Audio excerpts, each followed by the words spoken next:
Hello दोस्तों, मेरा नाम है रहनुमा और मैं आपका स्वागत करती हूँ जीएस स्टडी कॉर्नर पे। दोस्तों, आज हम भारतीय इतिहास से रिलेटेड यानी कि प्राचीन भारत के इतिहास से रिलेटेड हड़प्पा सभ्यता, सिंधु सभ्यता के टॉपिक से जितने भी रिलेटेड इनसे क्वेश्चंस बन सकते हैं और जो क्वेश्चंस बहुत दफ़ा आपके पूछे गए हैं वो सारे क्वेश्चंस आपको इस वाली वीडियो में आपको प्रैक्टिस करने के लिए मिलेंगे, है ना। तो इससे आप एक बार इससे आपके फ़ायदे होंगे। पहली चीज़, आप इससे प्रैक्टिस कर पाएंगे। आपने सिंधु सभ्यता अगर नहीं पढ़ी है तो मेरे चैनल पे आपको सिंधु सभ्यता की वीडियो मिल जाएगी जिसमें आपको देख के आपके सारे डाउट्स क्लियर हो जाएंगे, ठीक है। तो अगर आप इसकी आप प्रैक्टिस कर लेंगे और साथ ही साथ दूसरा आपको क्या फ़ायदा होगा कि प्रीवियस ईयर में किस तरह के आपके सिंधु सभ्यता से रिलेटेड क्वेश्चंस आते हैं, उन सारी चीज़ों को भी हम इस वीडियो में डिस्कस करेंगे, ठीक है।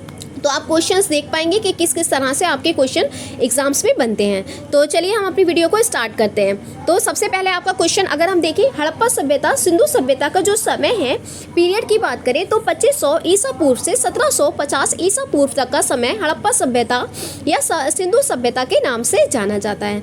तो चलिए सबसे पहले क्वेश्चन की बात करें तो पहला क्वेश्चन आपका क्या है, हड़प्पा सभ्यता का सर्वाधिक मान्यता प्राप्त काल कौन सा है। क्योंकि सर्वाधिक मान्यता प्राप्त काल की बात कर रहे हैं तो आपका आंसर क्या हो जाएगा, जैसा कि मैंने आपको बताया 2500 ईसा पूर्व से 1750 ईसा पूर्व तक का जो समय है वो हड़प्पा सभ्यता के नाम से जाना जाता है। सर्वाधिक मान्यता प्राप्त भी इसी समय को है, ठीक है। चलिए अगली बात करते हैं, सिंधु घाटी की सभ्यता निम्नलिखित में से किस सभ्यता के समकालीन नहीं थी।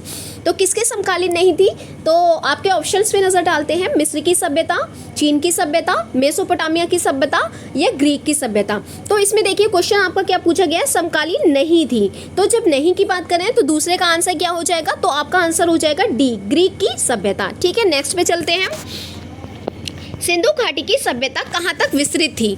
तो सिंधु घाटी की सभ्यता कहाँ तक विस्तृत थी, तो आपका ऑप्शन देखिए, पंजाब, दिल्ली और जम्मू कश्मीर, क्या इतने एरिया में फैली हुई थी। बी, राजस्थान, बिहार, बंगाल, उड़ीसा।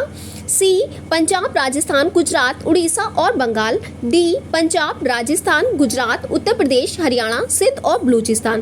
तो इसका आंसर बहुत सिंपल है, इसका आंसर क्या हो जाएगा, डी, पंजाब, राजस्थान, गुजरात वाला हो जाएगा। इसमें उत्तर प्रदेश वाला है ना, क्योंकि आपने ही देखा होगा सिंधु सभ्यता के जो साक्ष्य के बारे में पढ़ेंगे, जब आप इस पे चैनल पे वीडियो पढ़िए, आप उसको देख लेंगे तो कम समय में काफ़ी अच्छा कंटेंट आपको प्रोवाइड कराया गया है। आप उससे देखेंगे, नोट्स अगर प्रिपेयर कर लेंगे तो आपके कोई भी क्वेश्चंस गलत नहीं होंगे, ठीक है। तो आपने देखेंगे कि जो सिंधु सभ्यता के साक्ष्य मिले हैं वो बलूचिस्तान के एरिया तक के आपको मिले हैं, क्योंकि जो पाकिस्तान वाला एरिया था वो भी भारत के अंदर ही आया करता था, है ना। तो चलिए अगले क्वेश्चन की बात करते हैं, सिंधु घाटी की सभ्यता में घोड़े के अवशेष कहाँ मिले हैं। तो सिंधु घाटी की सभ्यता में घोड़े के अवशेष कहाँ मिले हैं, तो आपका आंसर क्या हो जाएगा, सिंपल है इसका आंसर, घोड़े के अवशेष कहाँ पर मिले हैं, तो सूटकोदा में मिले हैं, ठीक है। तो चलिए नेक्स्ट पर चलते हैं, इसमें सिंधु घाटी स्थल कालीबंगन किस प्रदेश में है, तो ये भी काफ़ी सिंपल है, इसका आंसर क्या हो जाएगा, राजस्थान, क्योंकि कालीबंगन के साक्ष्य कहाँ मिले हैं, राजस्थान में मिले हैं, ठीक है। तो चलिए अगली बात करते हैं, निम्नलिखित में से किस पदार्थ का उपयोग हड़प्पा काल की मुद्राओं के निर्माण में मुख्य रूप से किया गया था। तो ये क्वेश्चन आप देख सकते हैं बहुत दफ़ा पूछा गया है और आपके आने वाले क्वेश्चंस में भी, आपके एग्जाम्स में वही क्वेश्चंस आपने देखा होगा रिपीटेड होते रहते हैं ना। तो याद रखेंगे इसका आंसर क्या हो जाएगा, तो तांबा नहीं होगा, कांसा भी नहीं होगा, लोहा भी नहीं होगा, तो आपका आंसर क्या हो जाएगा, सेल खड़ी। ये बात ध्यान रखना, बहुत दफ़ा पूछा गया है मोहरों का, ठीक है। हड़प्पा काल की मोहरें किससे बनी हुई थी, तो सेल खड़ी से बनी हुई थी। चलिए नेक्स्ट पर चलते हैं, हड़प्पा सभ्यता किस युग की थी। तो हड़प्पा सभ्यता किस युग की थी, तो आप जानते ही हैं, क्योंकि पूरा पाषाण काल पहले का समय है और नव पाषाण काल उसके बाद आता है, फिर लौह काल तो उसके ही भी बाद आएगा। तो आप जानते हैं ये तीनों नहीं होंगे, इसका आंसर क्या हो जाएगा, आपका कांस्य युग आपका हो जाएगा। हड़प्पा सभ्यता किस युग की थी, तो कांस्य युग की थी, ठीक है। तो चलिए नेक्स्ट पे चलते हैं हम, अगला है आपका क्वेश्चन। तो अगला क्वेश्चन है आपका, सिंधु घाटी सभ्यता के लोगों का मुख्य व्यवसाय क्या था। तो सिंधु सभ्यता के लोगों का मुख्य व्यवसाय क्या था, तो आंसर क्या हो जाएगा, आपका आंसर हो जाएगा आपका ए, व्यापार, ठीक है। चलिए नेक्स्ट पर चलते हैं, हड़प्पा सभ्यता के निवासी थे। तो हड़प्पा सभ्यता के निवासी कैसे थे, तो आप इस बात को जानते ही हैं। हड़प्पा सभ्यता किस लिए जानी जाती थी, नगरीय योजना थी। कैसी योजना थी, शहरीय, है ना, शहरी या नगरीय योजना थी, ठीक है। नेक्स्ट पर चलते हैं हम जल्दी से, सिंधु सभ्यता के घर किससे बनाए जाते थे? तो आप इस बात का आंसर जानते हैं, क्योंकि सिंधु सभ्यता कैसी थी या हड़प्पा सभ्यता कैसी थी? तो शहरी व्यवस्था थी, यानी नगरीय व्यवस्था थी, इसलिए वहाँ के जो घर भी कैसे बने थे? तो ईंटों से बने थे। इस बात का भी आप ध्यान रखेंगे, घर किससे बने हुए थे? ईंट से बने हुए थे। ठीक है, तो चलिए आगे देखते हैं। हड़प्पा वासी किस वस्तु के उत्पादन में सर्वप्रथम थे? तो सबसे पहले किसके उस उत्पादन में थे? तो 11वें का आपका हो जाएगा। सबसे पहले उत्पादन उन्होंने किस चीज़ का किया था? तो याद रखेंगे, उत्पादन यानी कपास का किया था, है ना, इसलिए सिंडन व्यवस्था भी कहते थे, सिंडन कालीन भी कहते थे। हड़प्पा वासी किस वस्तु के उत्पादन में सर्वप्रथम थे? सबसे पहले कपास की खेती करना किसने शुरू की थी? तो आपका आंसर हो जाएगा हड़प्पा वासी या फिर सिंधु सभ्यता वाले। ठीक है, नेक्स्ट पर देखते हैं, निम्नलिखित विद्वानों में से हड़प्पा सभ्यता का सर्वप्रथम खोजकर्ता कौन था? तो सर्वप्रथम हड़प्पा सभ्यता का सर्वप्रथम खोजकर्ता कौन थे? तो 12 का आंसर क्या हो जाएगा? आपका आंसर हो जाएगा, यहाँ पे लगा भी है, आप देख सकते हैं, दयाराम साहनी जी ने हड़प्पा सभ्यता की सर्वप्रथम खोज की थी। ठीक है, चलिए आगे देखते हैं। सिंधु सभ्यता का पत्तन नगर बंदरगाह कौन सा था? ये तो क्वेश्चन बहुत ही आसान है और इतनी दफ़ा पूछा गया है और बार बार पूछा जाता है ना, रिपीट होता है बार बार क्वेश्चन। तो चलिए देखते हैं, SSC में आ चुका है, RRB में आ चुका है, TC 2000 रांची के जो TC वाला हुआ था, UP PCS में हुआ था, इस तरह से कई दफ़ा रिपीटेड है। तो सबसे पहले हमें बस यही देखना है कि 13 का जो आंसर हो जाएगा वो क्या हो जाएगा? आपका लोथल, है ना, क्योंकि लोथल बंदरगाह जो है वो सिंधु सभ्यता का बंदरगाह था। ठीक है, तो पत्तन भी कैसे कहते हैं बंदरगाह को, इससे भी आप ध्यान रखेंगे। चलिए नेक्स्ट पर देखते हैं जल्दी से। तो पैमानों की खोज ने ये सिद्ध कर दिया है कि सिंधु घाटी के लोग माप और तौल से परिचित थे। तो सिंधु घाटी के लोग जो थे माप और तौल से परिचित थे। ये खोज कहाँ पर हुई थी, कैसे पता चला, ये साक्ष्य कहाँ से मिले हैं?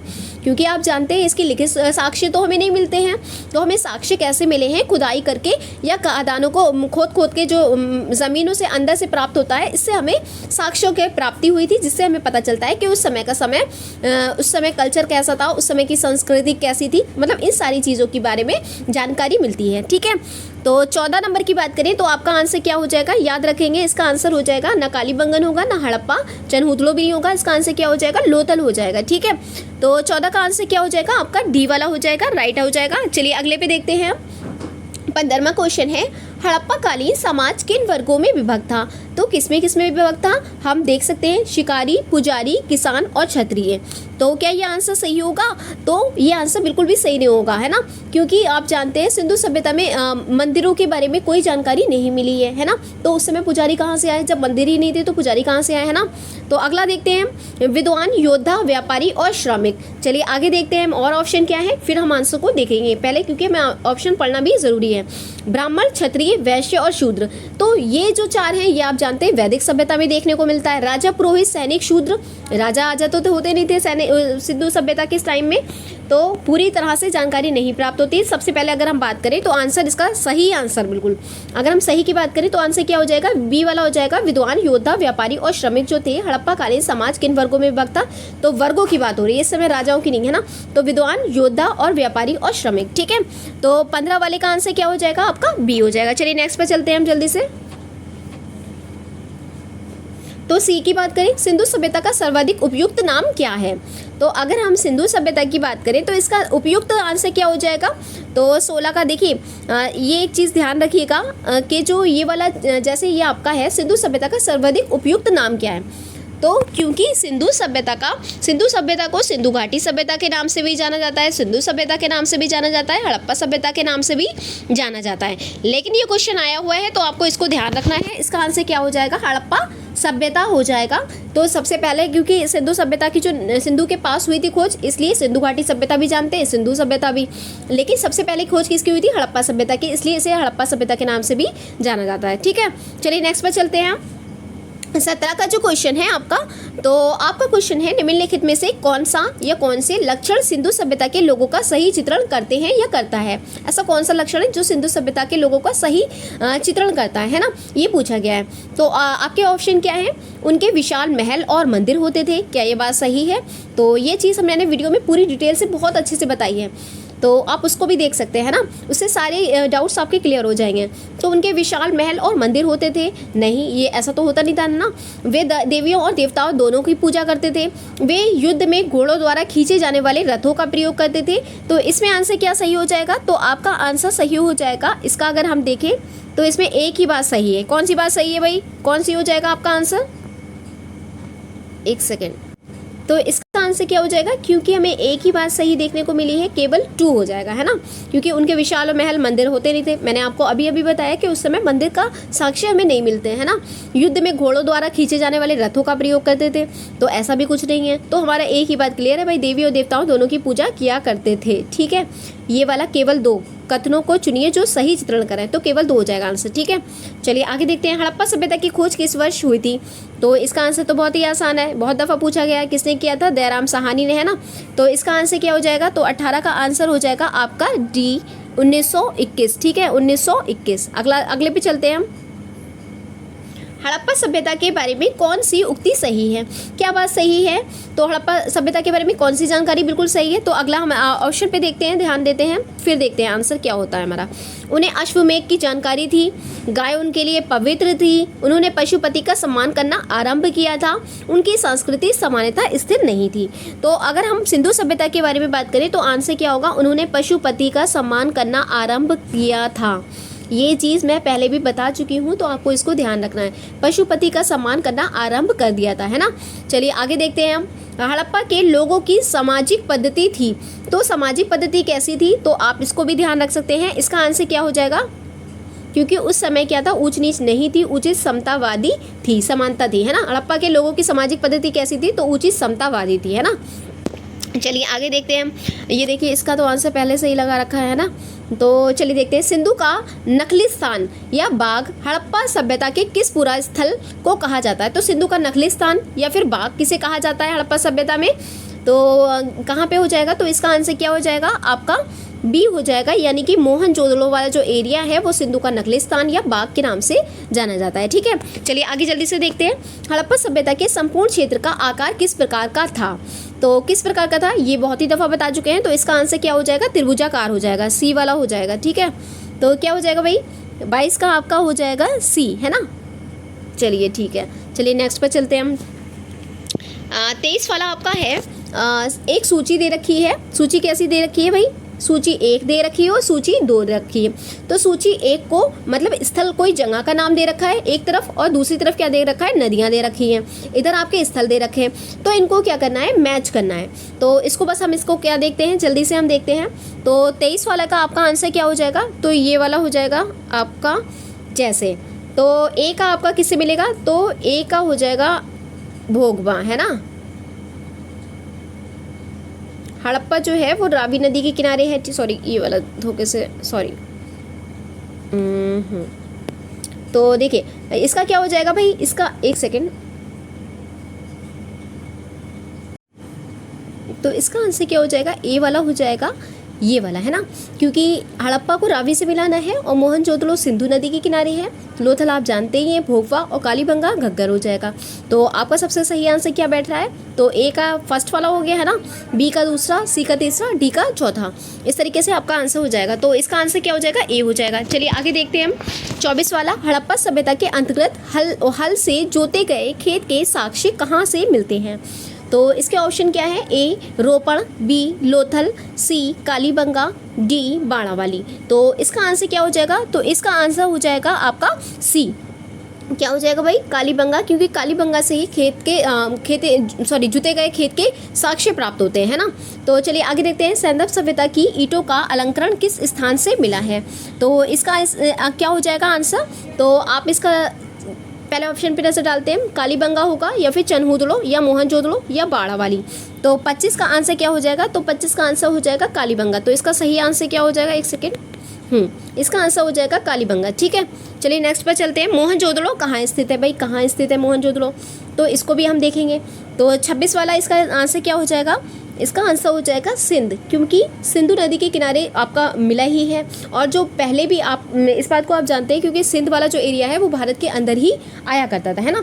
तो मोहनजोदड़ो कहाँ स्थित है? सिंध आ जाएगा इसका आंसर, ठीक है। तो चलिए आगे देखते हैं हम। सिंधु सभ्यता में वृहद स्नानागार पाया गया है, तो कहाँ पाया गया ये आप जानते ही हैं। तो इसका आंसर क्या हो जाएगा? इसका आंसर हो जाएगा आपका मोहनजोदड़ो, ठीक है, क्योंकि वृहद स्नानागार कहाँ, जो बड़ा स्नानागार कहाँ मिला है भाई? मोहनजोदड़ो में ही मिला है ना। चलिए आगे देखते हैं, नेक्स्ट क्वेश्चन पे ध्यान देते हैं हम।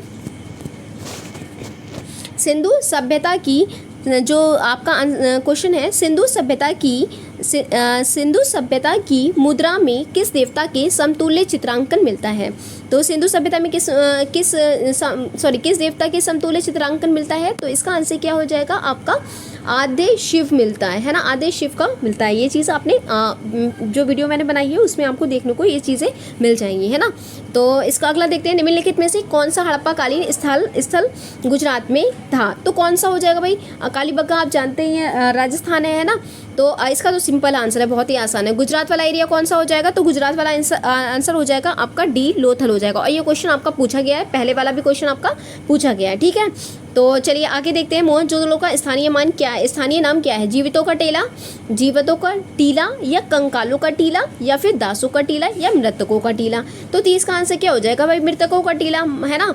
मंड ऑफ डेड हो जाएगा ये आंसर। देखिए बहुत दफ़ा क्वेश्चन, ये वाला क्वेश्चन बहुत दफ़ा पूछा गया है।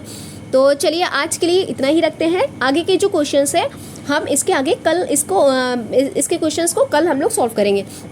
तो चलिए, अगर आपको मेरी वीडियो पसंद आई हो तो प्लीज़ वीडियो को लाइक करें, शेयर करें, कमेंट करें और हाँ, चैनल को सब्सक्राइब करना ना भूलें। Thank you for watching my video.